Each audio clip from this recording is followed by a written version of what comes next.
Kind of amazing, isn't it, that we're sitting here after game one going, defense looked good. Yeah, I mean, the defense looked great after the South Carolina game last year, too. 9 sacks. And so I would caution UNC fans to pump the brakes a little bit.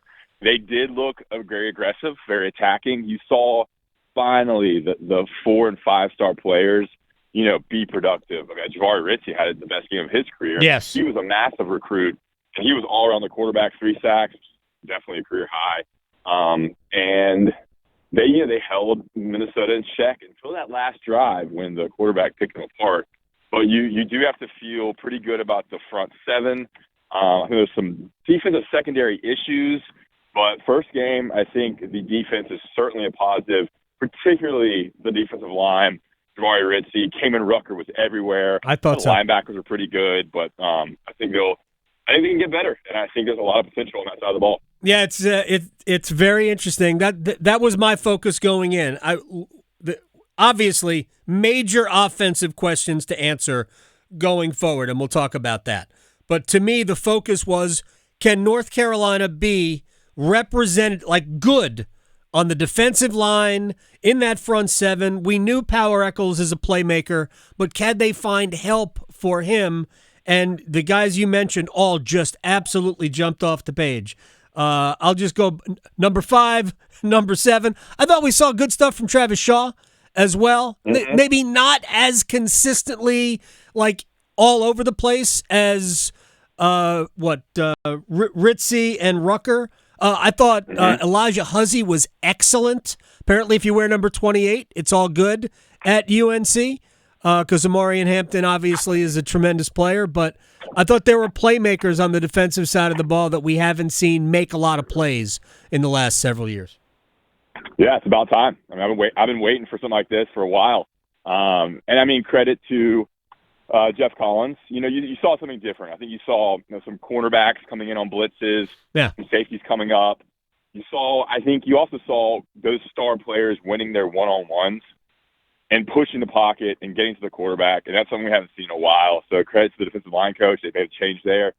They made a change at defense coordinator as well. So that's a positive. They did enough to win the game, and the offense just had to do 4 field goals to get the win. It wasn't exactly pretty. The defense did enough, and I don't think Minnesota's awful, but they have a chance now with 3 games at home to really improve on both sides of the ball, starting with the defense and offense. Yeah, I think, Minnesota's got a really big offensive line, so that's something they're probably going to, try to rely on. I don't know that the quarterback is bad.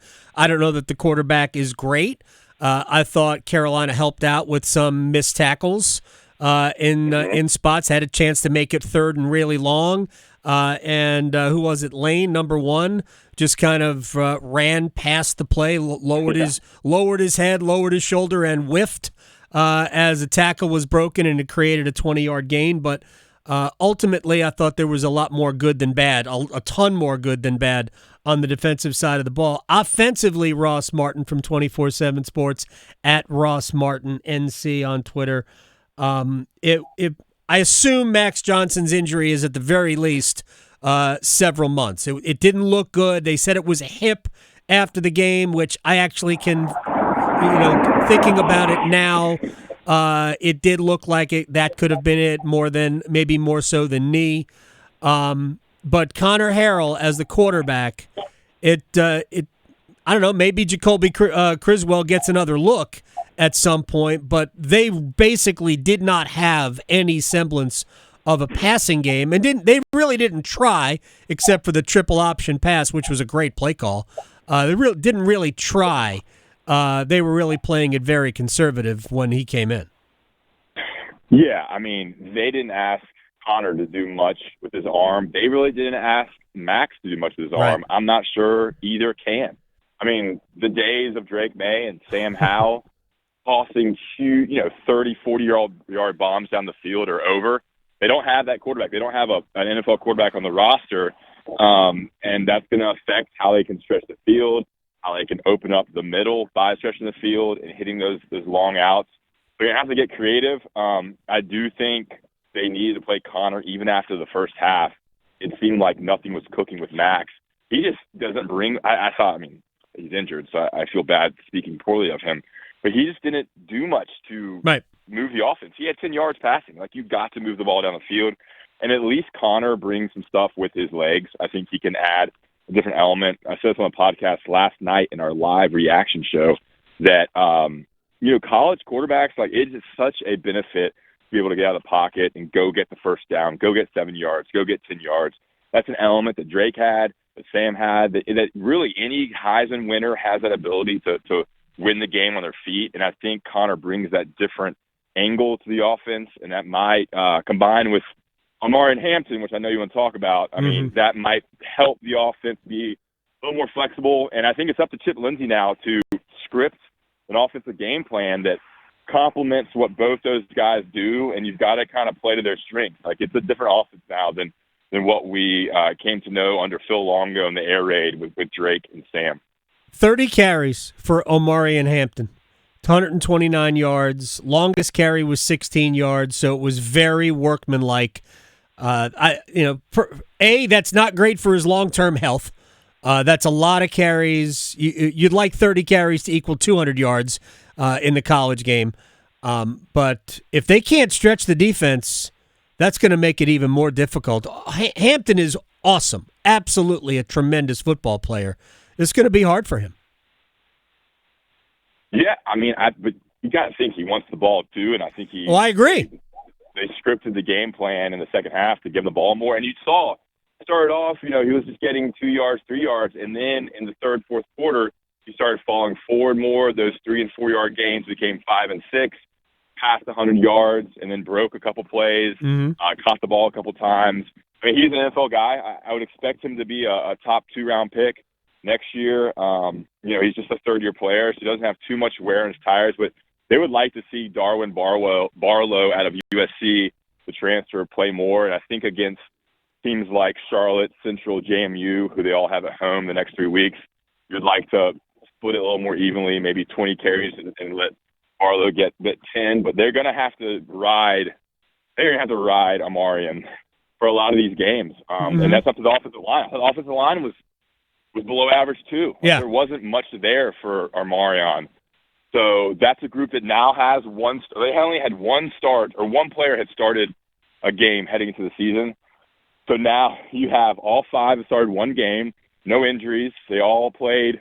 No one else played, the 5 offensive linemen. But that group, you've got to think, is going to gel and get a little bit better every game because they're so new, so young, and so inexperienced.